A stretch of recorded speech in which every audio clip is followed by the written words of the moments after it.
From Michael Woodman to Russell Woodman. Date, April 20th, 2025. Austin, Texas. Russell, I'm writing this letter after 31 years of silence because Mom finally told me where to find you. 31 goddamn years where the only thing I had was that faded photograph from the fishing trip to Lake Travis. The musty scent of those pine trees we walked through still haunts me sometimes, especially when I pass lumber stores with their sawdust-filled air that reminds me of your workshop.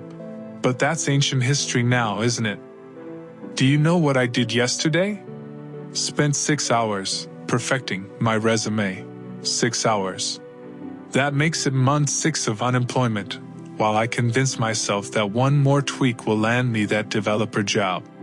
The irony isn't lost on me that I'm 38 and still paralyzed by the same indecision that you claimed made Mom impossible to live with before you decided that armed robbery was a reasonable career pivot.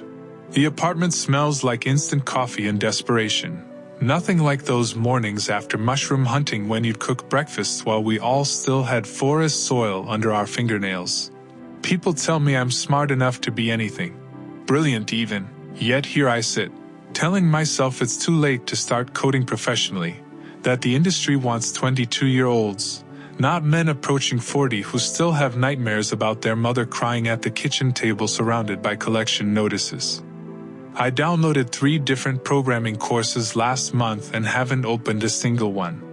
Sometimes I wonder what advice you'd give if you hadn't. The neighbors probably think I'm some kind of eccentric genius with my books and theories and plans that never materialize. Remember that Sonic game on Sega where we couldn't beat the final boss until 3 a.m.?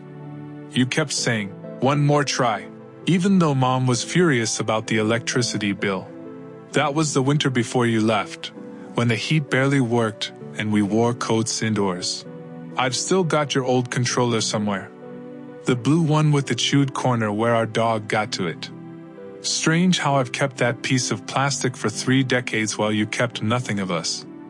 Even now, I catch myself wondering what I'll say when I see you face to face. Part of me wants to break your nose for what you put Mom through with the endless court appearances and debt. But another part just wants to shake your hand and say, "Dad, I've missed you." That gold ring you wore everywhere, the one Grandpa gave you, what happened to it? Mom needed money for my antibiotics the winter after you disappeared. She collected bottles from neighborhood trash cans while I burned with fever. 1 bottle of amoxicillin cost what we made in 3 days of scavenging. Your ring could have paid for a year of medicine. Instead, I watched her hands bleed from broken glass while we drank sweet tea with stale bread for dinner. The smell of that tea still makes me nauseous, like the sickly sweet scent of those bracket fungi you taught me to avoid when we foraged. I found your old toolbox last year when Mom finally sold the house. The screwdriver with the red handle still had your fingerprints preserved in ancient varnish.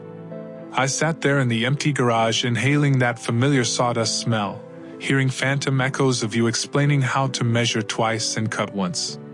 I've been meaning to start a woodworking project myself, perhaps build something lasting for once instead of...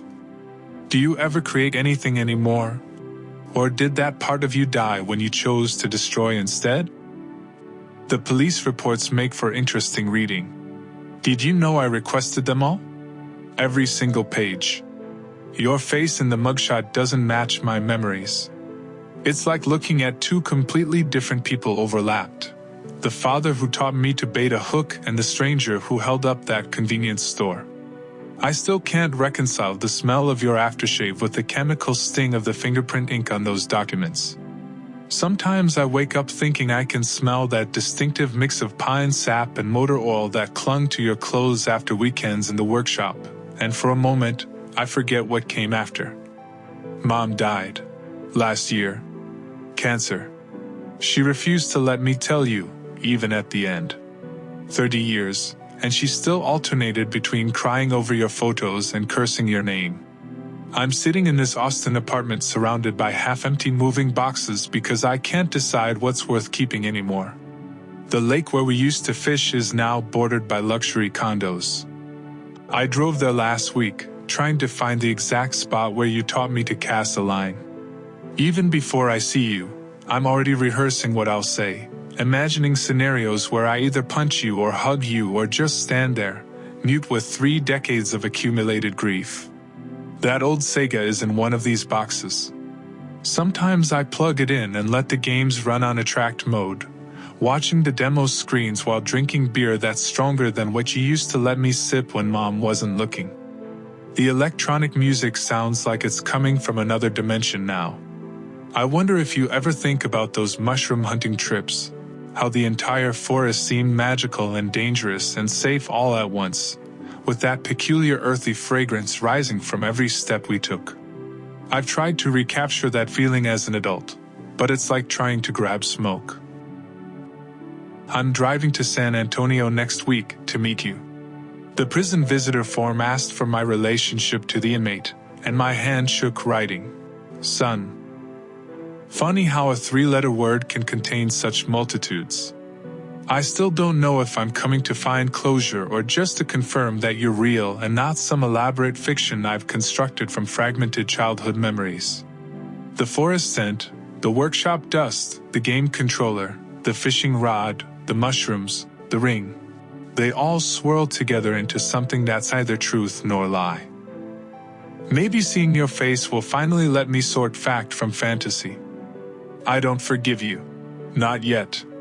Maybe not ever completely. But somewhere beneath the rage and disappointment, there's this tiny, stubborn spark that remembers being 7 years old and thinking you were the strongest, smartest man in the world. That spark won't die, no matter how I try to extinguish it. So I'm coming to see you, to look into your eyes, and to find out if there's anything left of the man who once carried me on his shoulders through a forest that seemed to go on forever. Your son, Mike. If you enjoyed this story, please leave a like, subscribe, and share it with your friends. Your support means a lot to us, and we're always happy to have you as part of our community. See you in the next story.